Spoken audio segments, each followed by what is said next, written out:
Two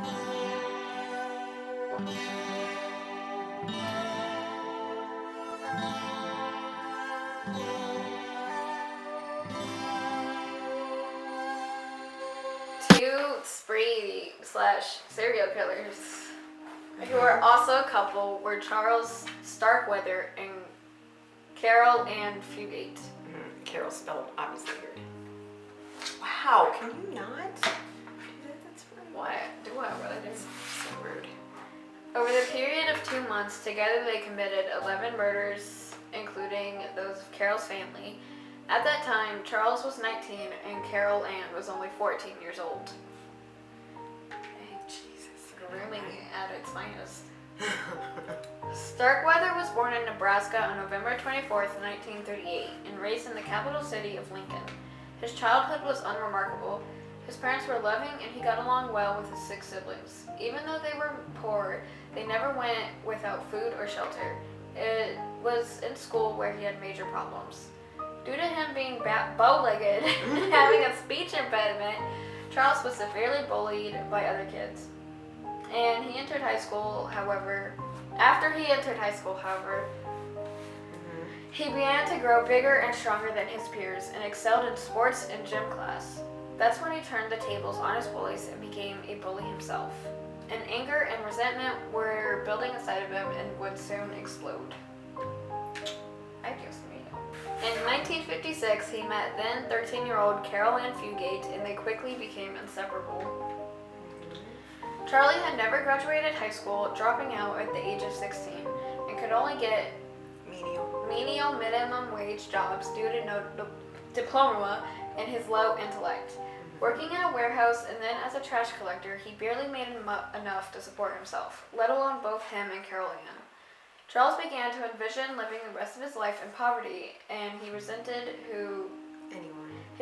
anyone who had money and was doing better in life than he was. He decided the only way out was to do something drastic, like rob a bank. I mean, low intellect. Yeah. So. In the early morning hours of December 1st, 1957, he stopped at a service station in Lincoln, where he saw a stuffed bear he knew Caril-Ann would like. He didn't have enough money to buy the bear, however. When he asked the attendant, Robert Colvert, if he could get the bear on credit, Robert refused, and Charles stormed off. He soon returned holding a shotgun. Charles demanded the money in the register, totaling $100, and then forced Robert back into his car at gunpoint. They drove to a remote location where Starkweather made Robert get out and kneel. Knowing what was about to happen, Colvert fought him for the gun, but was unable to gain control. Charles then killed Robert with a shotgun blast to the head. Poor Robert. Dang, that's tough. I know. On January 21st, 1958, the Carol of the Bells. On January 21st, 1958, the killing of Caril-Ann's family would be the beginning of a 2-week-long killing spree by the pair. That day, Charles went to the Fugate family home looking for his girlfriend, but she had been in school. Charles started arguing with Caril-Ann's mother, Velda Bartlett. Her parents disapproved of him and didn't want him to see their daughter anymore. No one knows what for sure happened next, but Velda and Marion were shot with a shotgun and killed. Caril-Ann's 2-year-old baby sister, Betty Jean, was strangled and stabbed, most likely by Charles. Soon after, Caril-Ann had arrived home from school and Charles told her what he had done to her family. Instead of being upset and calling the police, she helped him clean up the murder scene and hide the bodies. Yeah, I know. Jesus. Yeah, she loved her family. Then they stayed in the house for an entire week just hanging out, eating snacks, and watching TV. They kept family and friends away by putting a sign on the door saying, "Stay away, everybody is sick with the flu." That worked for a while until Caril-Ann's grandmother grew suspicious and went to the police. Charles and Caril-Ann went on the run. They knew they wouldn't get very far in Charles' barely working car, so they made a plan to take refuge at a family friend's farm. August Meyer, August Meyer was a 72-year-old bachelor who had a farm 20 miles outside of Lincoln. He had known Charles Starkweather since he was a baby. On January 27th, they arrived at the farm. August greeted them with open arms, for he had always had a fondness for Charles. Charles. In response, Charles shot him in the head and hit his body in an outbuilding. I mean, he's just going through the list of Jesus. people that he knows. I mean, he's just like, yeah, oh, yeah, you thought I had feelings. Boom. No. With a shotgun, no less. That, you know how much damage a shotgun does to somebody or anything? A lot. Then they went through his house, stealing any money and guns, eating his food, then falling asleep. The next day, when they tried to leave, their car became stuck in the muddy lane leading up to the farmhouse. Charles and Caril-Ann decided to leave the vehicle where it was, setting out on foot, taking only their guns. They soon were able to hitch a ride and were picked up by 17-year-old Robert Jensen and a 16-year-old Carol King. Soon after the fugitives got into the car, the two teenagers were being held at gunpoint by Charles. He demanded that Robert drive to an abandoned storm cellar not that far from the farm that they just had departed. Once there, Charles shot Robert Jensen 6 times in the head. Carol King was shot once in the head after she was sexually assaulted. There's more to that too. I'm not going to go into it.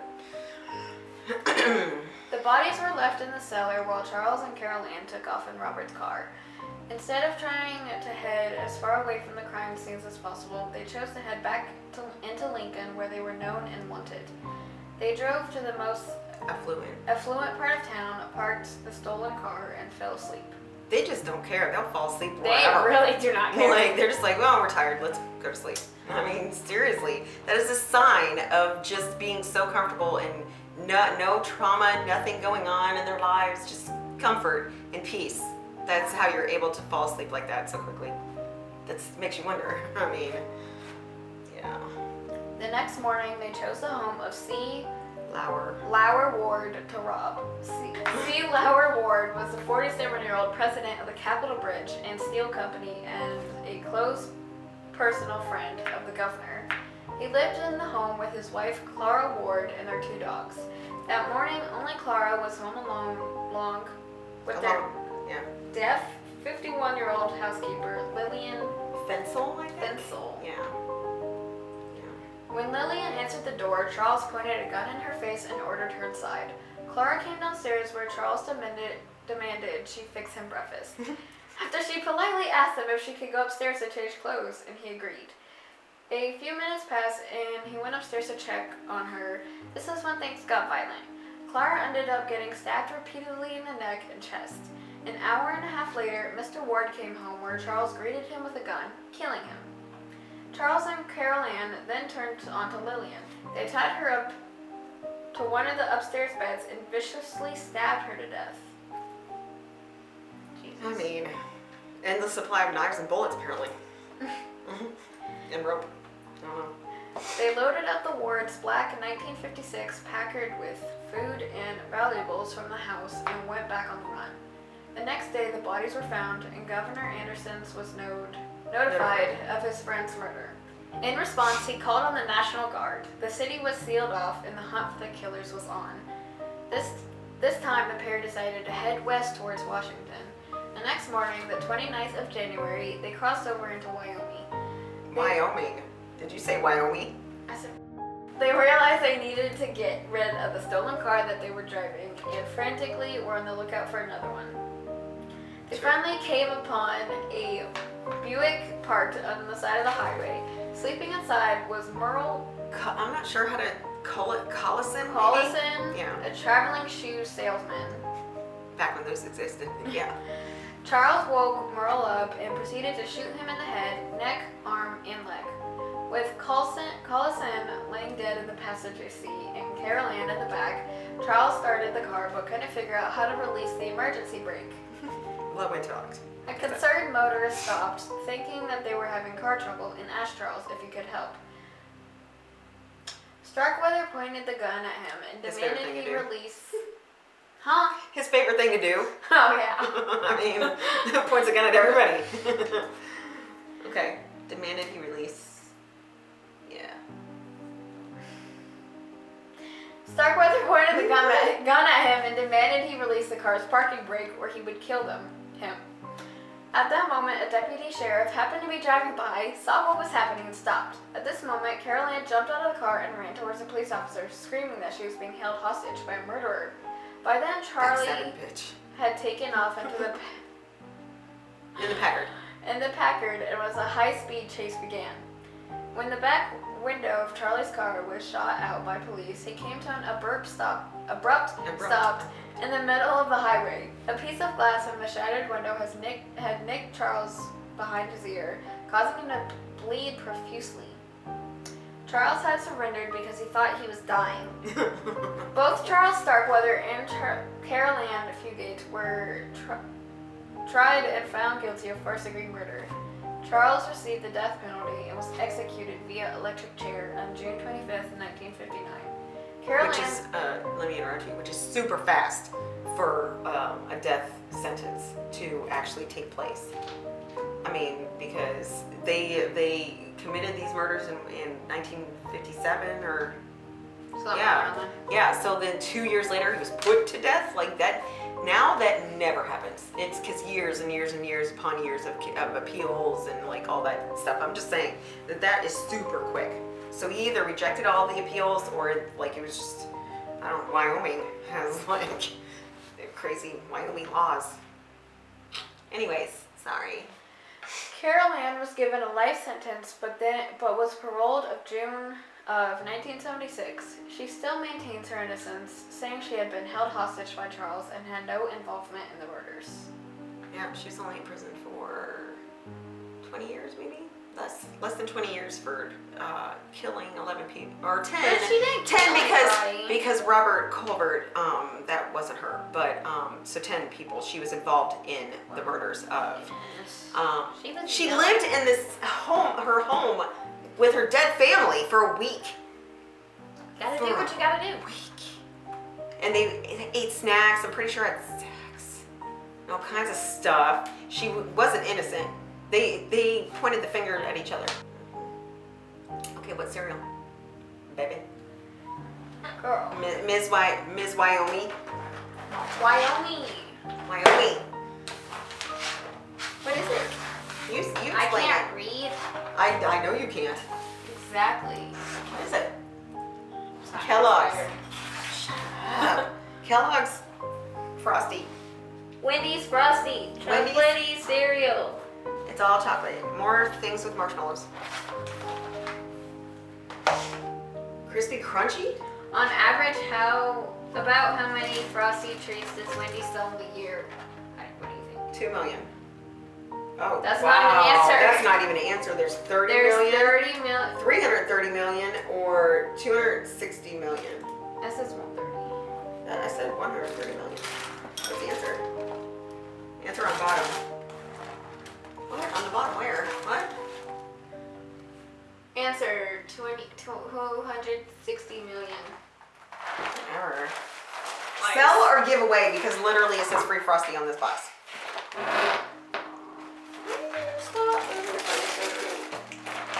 Ew, smell it. Oh my god. What? Where's the marshmallows? You get one. Dude, they're all right there. Do you see that? Get all the marshmallows. Dude, that's where all the marshmallows are. I got one. You have like 50. You have like 50 of them. I want How am I still not getting marshmallows? Okay, listen here. I'm starting over. They're so tiny. Look at how tiny the marshmallows are. They don't look that tiny on the box, now do they? Oh. They look giant in the box. Look at how tiny these bitches are. They're smaller than a Tic Tac. They're so tiny. And just saying that it smells like moldy chocolate. It smells like moldy. It smells like if someone didn't clean the Frosty machine and let it sit in hot weather. That's what it smells like. Still no marshmallows? Okay, seriously. Bullshit. Bullshit. Wendy's Frosty. Here. I mean, what? A gift. I'm trying to give you a marshmallow. I got some. Keep your spoon out my bowl. Stop it. Oh, I guess that's okay. Exactly. Moldy chocolate. Nummy, nummy. Wendy's. I'm not excited anymore. Burgers. Barbecue bacon mother cruncher. Barbecue bacon burger. We went to Checkers the other day and we ordered through a robot. There was a robot taking our order at the drive-thru. Just saying. It was surprisingly correct. Although it was funny hearing the robot say mother cruncher.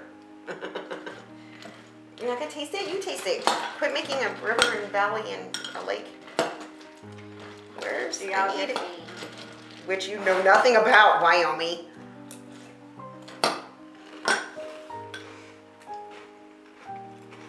I don't want to. It tastes like how it smells. I don't want to. Oh, it tastes like how it smells. Tastes like Cocoa Puffs. Tastes like Christmas. Tastes like moldy chocolate. Tastes like Christmas to you? So, Yeah, no. Done. Gross. I don't like it either. The smell is really rank, though. It smells gross. Too chocolatey. It is really chocolatey. Like they could have made the marshmallows like vanilla, just regular marshmallows or something, to cut the chocolateness. Although I didn't get any marshmallows, so I don't know. It's my turn. This is a very disturbing case. Yeah, very disturbing case. Took place in England. That's where all the twisted shit happens. One of the most shocking killers in the 20th century, and most disturbing ones, was the angelic 11-year-old Mary Bell. And I know most people have heard of this one. It's pretty famous, unless you're under a rock. She's nicknamed the British Bad Seed. British Bad Seed, because there's regular bad seed, and there's the British one. They always have to have a version of something. British bad. I don't know who the original bad seed is. You are. She is. See what I mean? Gross. USA bad seed, British bad seed.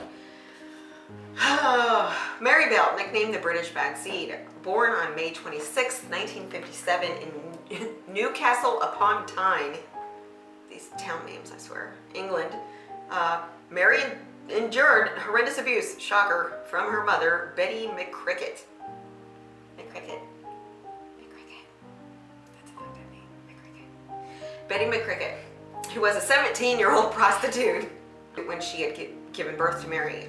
According to other family members, Betty had once tried to kill her daughter by throwing her out of a window, causing her to sustain severe brain damage to her prefrontal cortex, the area that controls decision making. And that wasn't the only time that her mother tried to kill her. Another attempt was made by Betty when she forced Mary to consume sleeping pills, but that didn't work either. Clearly. So, clearly. Maybe, I mean, if we only knew then what we know now, she would have tried harder. Just saying. I mean, it wasn't you gotta wonder, like, nature versus nurture. Because her mother was a prostitute, it gets worse. The little girl, she also suffered regular sexual abuse, of course, by her mother's clients starting at the age of 4. Betty would hold her down while the men inflicted unimaginable tortures on this 4-year-old little girl. So that's just, I can't even make a joke about that. That's just so horrible. So horrible. It's obvious that Mary's mother never wanted her, ever. And she was reported actually to have said, quote, "Get that thing away from me," end quote, after she had given birth to Mary. Okay, when Mary started school, she became known as an attractive, manipulative, and intelligent girl. That's like 3 completely different things. Who lied and bullied other kids. So she was pretty. Oh, who does it remind me of? Pretty, manipulative, and intelligent. Wyoming. Maybe not intelligent. Okay. Early on, Mary had exhibited some of the classic signs of a potential serial killer: cruelty to animals, bedwetting, and vandalism. The only thing she didn't dabble in was arson, as far as I know, because that's one of the one of the prerequisites for a serial killing is killing small animals, arson, and bedwetting. She exhibited at least 2 of those. She was also hurting other children, so I don't know if you consider that small animals. Not hurting, killing. Okay. In May of 1968, Mary and her friend Norma Bell, no relation. Everybody in England's named Bell, apparently. Norma Bell, they aren't related, were playing with a 3-year-old boy on top of an old air raid shelter when he fell off and was badly injured. At the time, it was thought to be an accident. Now, of course, after everything happened, people look back and they think that it probably wasn't, that she pushed him off and was trying to not just hurt him, but kill him. The very next day at school, Mary had grabbed a little girl by the throat, I think in the play yard, and tried to choke her and suffocate her by shoving sand in her mouth. Like, right? What psychopath? I mean, no. Oh my God. Can you imagine her on the playground in the sandbox just shoving this kid's face in the sandbox? Die! And then, I mean, seriously, where are all the adults? I don't know. No supervision, it seems like. No. Okay, on May 25th, 1968, one day before her 11th birthday, so she was 10. She's 10. Okay. Mary took 4-year-old Martin Brown to an abandoned house where she strangled him to death. She was 10. 10. Okay. She left to go get her friend Norma in order to show off her handiwork. But when they returned, there were already people on the scene due to Martin's body having already been found. Since there were no visible marks on him and an empty pill bottle was lying nearby, it was assumed by authorities that he had accidentally overdosed. That's what they thought in the beginning. But that quickly changed because Mary's behavior. The day after Mary murdered Martin, she went to his mother's house and knocked on the door requesting to see him.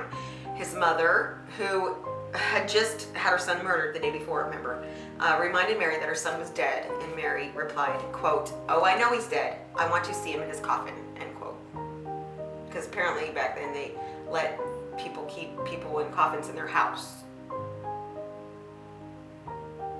I've heard that before, actually. That would be so fucking creepy. I couldn't do that. Would you be able to sleep in your house if you knew there was somebody in a coffin dead, like below you? No, I wouldn't. No. I'm sorry. I did love you, but now you're just creeping me the fuck out. Get out. Get out.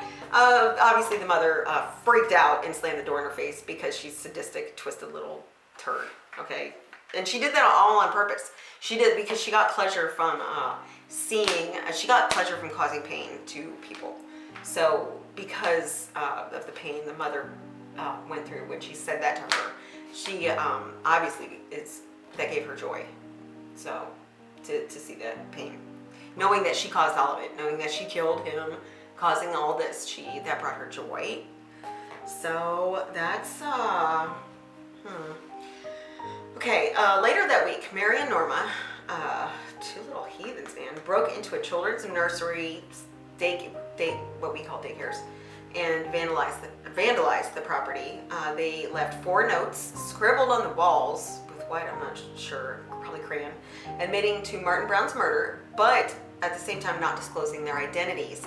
And this is the creepy thing. The most chilling note had read, quote, "I murder so that I may come back," end quote. On July 31st, so a couple months later, yeah, Mary and Norman spotted 3-year-old Brian Howe playing outside his house and lured him to a vacant lot. There, he was strangled to death and then covered up with grass and weeds. His body wasn't discovered until around 11 that evening, which had given Mary time to return to Brian's dead body and to mutilate it. So they committed the crime earlier in the day, then they left, then they were like, oh, no one's finding his body, so let's go back and like have some fun. I'm just saying that's probably what they thought. She had taken a pair of broken scissors and repeatedly stabbed his legs. She then used the scissors to mutilate his genitals, cut his hair, and attempt to carve the letter M into his chest. Yeah. Okay. I don't know. Yeah, I don't even know what to say to that. Around the neighborhood, the girls obviously acted suspiciously and were starting to attract attention to how weird they were being. Okay, so they weren't acting normal at all. Several witnesses came forward saying that they had seen Mary Bell with Brian the day of his murder. Mary had also been boasting about the killing to other kids at her school. Nobody really took her seriously at first, until a particular investigator, he was watching her this whole time. Her behavior at Brian's funeral caused such alarm that the police arrested Mary and Norma later that same afternoon of the funeral. Inspector Dobson, which was the main inspector on the case, said, quote, Mary Bell was standing in front of the house when the coffin was brought out. I was, of course, watching her. And it was when I saw her there that I knew I did not dare risk another day. She stood there laughing and rubbing her hands. I thought, my God, I've got to bring her in. She'll do another one, end quote. So obviously, they arrested them both. Both girls were charged with murder and went to trial where they pleaded not guilty, both of them. Through psychological evaluations, it was revealed that Norma was intellectually delayed and a submissive character, while Mary was a bright yet cunning character, prone to sudden mood swings, and was clearly the dominant one in the friendship. Okay, so when each girl was put on the stand to testify, they pointed the finger at each other, claiming they had no part in the actual murders, and it was the other girl who killed Martin and Brian. They both blamed each other, of course. After 9 days of testimony, only 9 days, the jury would deliberate for only 3 hours and 25 minutes before coming back with a verdict. Listen, Mary Bell was cleared of murder, but convicted of manslaughter on the grounds of diminished responsibility. Norma Bell was acquitted of all charges. Mary Bell was released from prison in May of 1980 at the age of 23, having served only 11 and a half years in custody. She served 11 and a half years for killing 2 little tiny boys. Tiny. 3-year-olds. A 3-year-old and a 4-year-old. Can you imagine? Imagine Sammy, but smaller. He's 5, almost 6. Imagine half the size. Seriously, it's horrible. 11 and a half years for that. She was given a new name, and she got this. She was given a new name and granted anonymity, and her current whereabouts are unknown because she got a new name for the rest of her life. Because she had a kid. She went and had a daughter. A couple years after she got out of prison, she had a daughter. Someone had a kid with this girl. So because she was only supposed to get anonymity until she turned 18, until she was 18. But then she went and had a kid. So because of her child, they granted it for life, the anonymity. But I'm pretty sure I keep seeing in the news, and this is like fairly recent, where like reporters or whoever investigating the case to try to find her has actually successfully found her several times, and she's had to get go into hiding several different times to get new names each time because people keep finding her, and the towns where she is, once they find out who she is, because she's been going under an assumed name, so but once they find out who she actually is, they run her out of town. What cereal are we eating today for Mary Bell? What cereal are we having for Mary Bell's?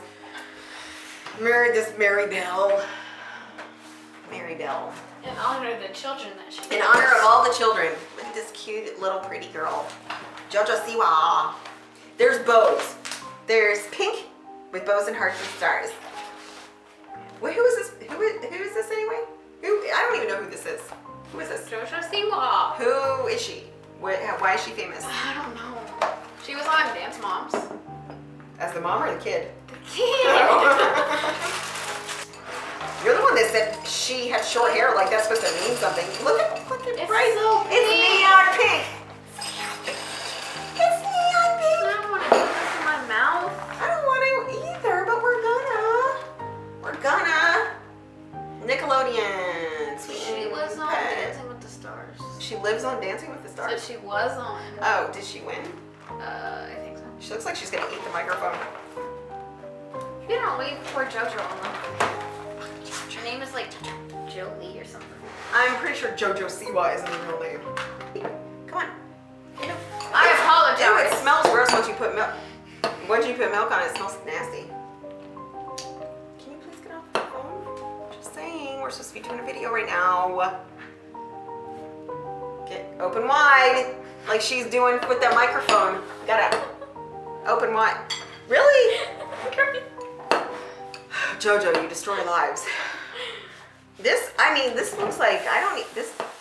It looks like plastic. Look at it. It does like plastic.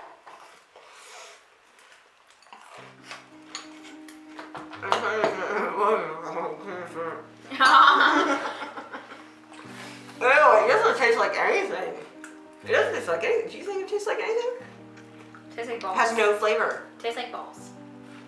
No, it has no flavor at all. That's so weird. It is bright pink. You think it would Naturally flavored with other natural flavors. be. So does it say that? Yes. Naturally flavored with other natural. What the fuck, bro? What? Right here, strawberry bop. It does not taste like strawberries at all. Naturally flavored with other natural flavors?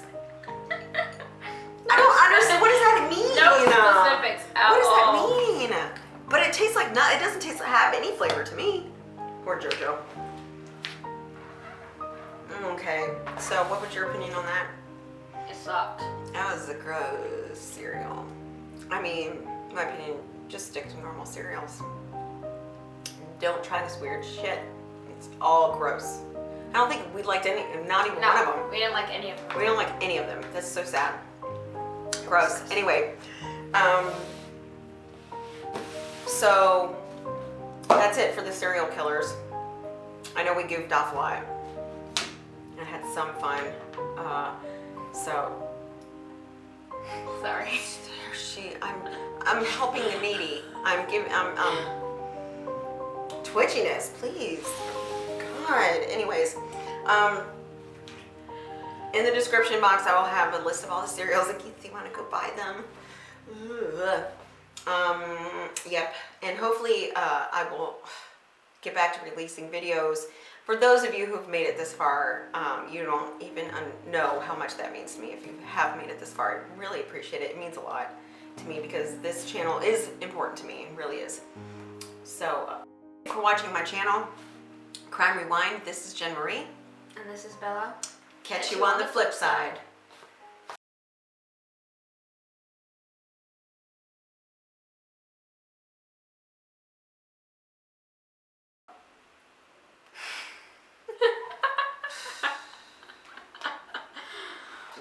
Slowly becoming the only thing important to me.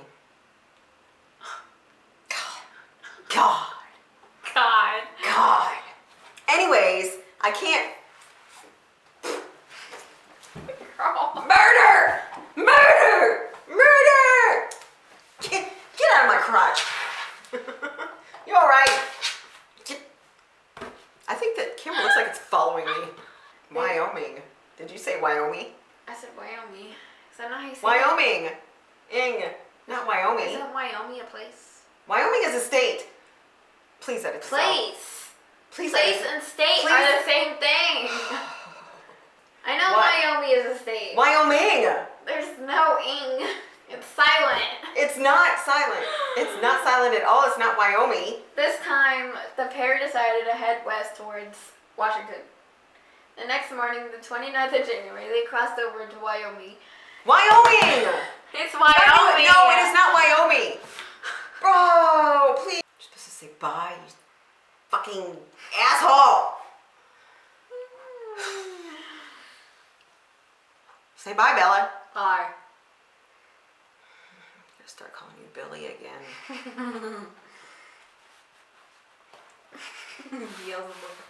Yeah, that's a given. Did you just sniff that? I'm adopted. Stop sniffing me. Why are you sniffing me?